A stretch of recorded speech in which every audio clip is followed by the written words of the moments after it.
I think there's a bunch of stuff that impacts it. I think fear. I mean, for a lot of people, doing something new is very frightening. And I remember hearing Michael Kendrick speak once, and it really resonated for me when he talked about the pioneers in anything. They tend to be risk takers, and there's not a lot of them. Like they're the ones that, and my analogy that I've used for our work here and around the world is they tend to be the people that are willing to jump off a cliff with you, and you keep saying, trust me, your parachute's going to open. And they're not sure because they've never tried that parachute before, but they're willing to take that risk with you. And I think that what happens is the rest sort of hang back to see if you're going to actually have your parachute open or you're going to hit the ground and splat.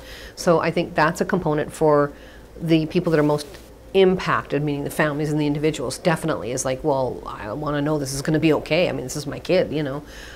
So that can make change. Even if they aren't happy with what is, at least they know it. When you're talking about something that you're going, this could work, you're saying could. I think bureaucracies just have a real hard time with change. Like even when there's a will to do it, I think the movement of the mechanisms that make the change are so onerous. And people, as soon as they get anxious, want to go back to, again, what's familiar. Let's put more paper on it, let's put more policy on it, and then we're going to keep everything safer. And even though, you know, we've got, I think, like a plethora of proof that it doesn't work that way. Like, you're not going to make people safer because you put more paper on them. That's still what a systems response tends to be.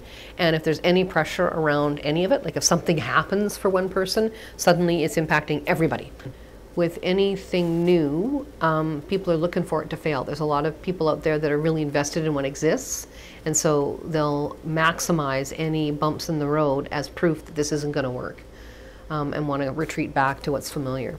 I also think fiscally it's really hard to make change when budgets are tight because people interpret change to mean less. And I think that that's a really difficult thing to get over with people. They seem to think, like, this sort of almost hoarding mentality comes in, and I don't mean that in a disrespectful way. I mean, people are just like, oh my gosh, I mean, you know, what if my child doesn't get enough, and what are we going to do? And that's a very real concern for people. Like, it's terrifying. So to be able to try and do something innovative or change during that time is hard on people. Like, they find it they're seeing it as somehow there's a lack. There's going to be risk even if you don't change. Like, that's the reality. There's risk no matter what, and the only, like, it's such a, you know, old saying, but the only consistency is change. Like, things are changing, whether we like the way they are or whether we don't, they're changing. And so do we figure out a way to ride the wave, or do we let the wave hit us? And I guess that's sort of, from my perspective, what we look at. And that's hard for a lot of people, both within systems and families. I mean, it's a scary thing for everybody.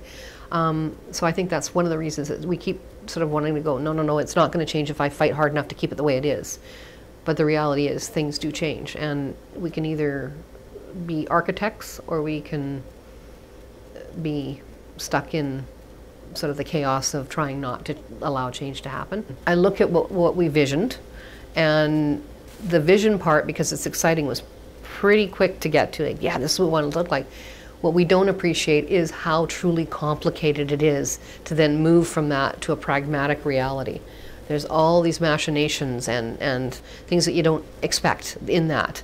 And so that can weigh it down. And each time you have to deal with one, it can start to erode what you hoped you were going to accomplish.